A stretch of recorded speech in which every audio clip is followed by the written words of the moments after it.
Kill Boksoon is a Korean drama film. I say that because it's more of a drama than an action movie, and a lot of viewers might be sort of turned off by the themes instead of like what you're expecting. The movie is a good 140 minutes long and is about Gil Boksoon. She is a veritable girl boss, a powerful career woman who works for MK, which is a company that does assassinations.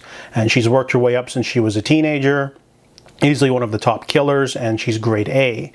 And we have a lot of steady world building in the vein of A Company Man and John Wick, more so A Company Man. But there are like different companies and there are different rules, and her boss, he sort of created these rules in order to make sure that the unemployed don't, the amateurs basically get pushed out. So the top 3 rules are no kids. You can only kill people that MK sanctions, and you have to try to do the assassinations that MK offers. So a lot of the smaller companies get pushed out and there's a monopoly. If you work for MK, you're one of the elite, and there are different grades from A to D, I believe. So in the opening scene, Boksoon has a assassination to carry out, but she sort of does it in a weird way. She gives the man a fair fight, her target, to be a good example to her daughter, even though her daughter will never know. But then we find out, you know, she kind of wants to retire. Her daughter's 15 and motherhood is hard. You know, Boksoon has to act like a, you know, like a mom, you know, dressed nicely, pretend to be an event planner overseas doing trips, business trips and things like that. However, you know, it's easier to kill people than it is for her to take care of her daughter who has a thing going on at school. Also, I think they sort of explore the themes of like Boksoon is sort of emotionally detached because she's been killing people for the last like 40 years or 30 years or whatever. And there's a lot of office politics with Chairman Cha. She's like this woman that is sort of her boss, but they don't like each other. And there's this new generation of killers.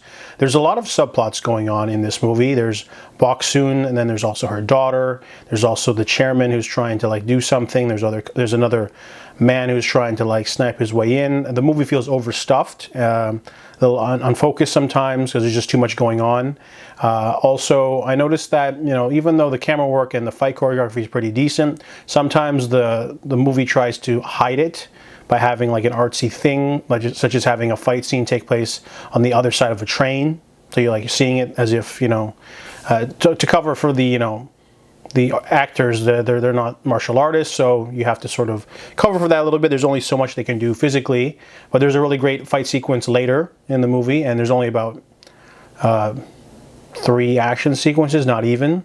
So this movie is basically more of a drama about like cat and mouse office politics, political games, maneuvering, you know, signing contracts, doing jobs, things like that. If you're expecting an action fest, then you're not going to get that. This is more of a drama about a mother trying to balance her personal life and her career.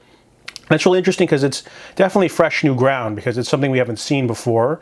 You know, when was the last time you saw a single mother, or even a mother being a main character who's also an assassin, who's also having trouble being a mother, has flaws and weaknesses. Great performance physically and emotionally from Do-yeon. The cast is pretty good, but the movie just kind of feels underwhelming at times because they don't really even like, what's the word, wrap up all the storylines that they introduce, and some things are left undone, some things aren't. But overall, you still get the emotions, you still get the good themes, some decent action. It's an interesting film for sure. So I give Kill Boksoon a 6 out of 10.